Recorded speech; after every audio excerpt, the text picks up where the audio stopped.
সাথী বন্ধু, পৃথিবীটা জন্ম ও মৃত্যু সমন্বয় সৃষ্টি। একজনের মরণ সংবাদে বুঝতে হবে আমারও মরণ এখনই হতে পারে। তাহলে মৃত্যুর হাত হতে যদি বেঁচে থাকা না যায়, ওইখানেই তো একটা দোয়া নাজিল আছে, তুমি যাও আমিও আসতেছি।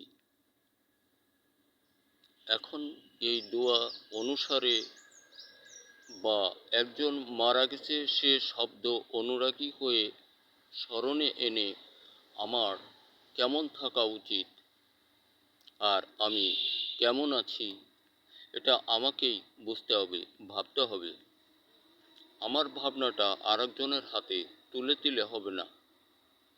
তাহলে বুঝুন, আজকে বর্তমান বস্তুত জগতে আমরা যতটা দিন যে যেমন করে হোক বেঁচে থাকি, মহান রাখেন তাই। আমাদের কি করণীয়, কি করা উচিত, আমরা কি করে যাচ্ছি বিশ্বময় তথা আমাদের দেশময় বাংলাদেশময়। আমরা ক্ষমতার দাপটে, ক্ষমতা অপহরণে, ক্ষমতা অর্জনের জন্য যে যা করছি, একটু ভাবি আমরা কে কতটা করে দিতে পারবো। অতীত এই যে এতটা কাল চলে গেল ৭১ হতে, অন্য রাজ্যের দাসত্ব করে, এইটা কি আমাদের বিধিলিপি ছিল? বোধ করি না। কিন্তু কেন আবার মাথাচাড়া দিচ্ছি সেই দেশটাকে, এই দেশের স্বাধীনতা উপভোগ করাবার জন্য? তাহলে পাকিস্তানের অপরাধ কী ছিল বলুন?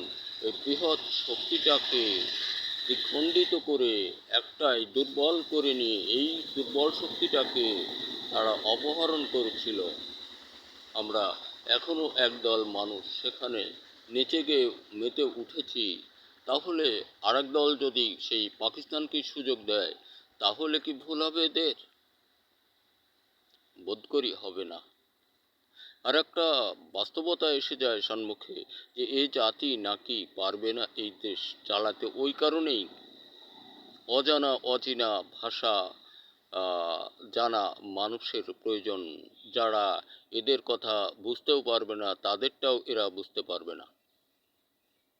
আমরা সতর্ক হয়ে যাই, শত সাবধানতা অবলম্বন করি। দেশটাকে সংস্কার হোক, ডক্টর ইউনূস সাহেবের হাত ধরে গেলে সমস্যা নেই। আপনারা যেটা বলেন সেটা তো নয়। আপনার জাকাতের টাকাগুলা কই? আর আপনি জাকাত দাতা, আপনি জাকাত ধার্যকারী, আপনার টাকাটার উৎস কোথায়? সব দিক ভাবুন। দেশটাকে ধ্বংস না করে মরণাপন্নের পথে সকলেই যেতে হবে, কিন্তু কে কেমন করে যাবেন এটা একটু হিসাব রাখুন। আর একটা দেশ, মাতৃভূমি, বাবা মায়ের সমান সম্মান শ্রদ্ধা দিয়ে রাখতে হবে তাদের। শুধু এই ড্যাঙ্গায় ৩ হাত ৫ হাত নয়, জলপথেও অনেক আছে, এটা জানা বোঝার।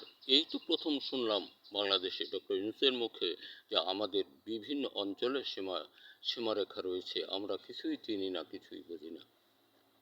দেশবন্ধু কৃষক, আমরা যেন ফসল উৎপাদন হতে দূরে সরে না দাঁড়াই। আর আমরা সকলেই সতর্ক হই, মৃত্যুর তার প্রান্তে পৌঁছাতে হবে, এখানেই লক্ষ্য রাখি। যে দলই করি না কেন, মৃত্যুর স্বাদ ভারী। ধন্যবাদ। দেখা হতে পারে আর কোনো ভিডিও।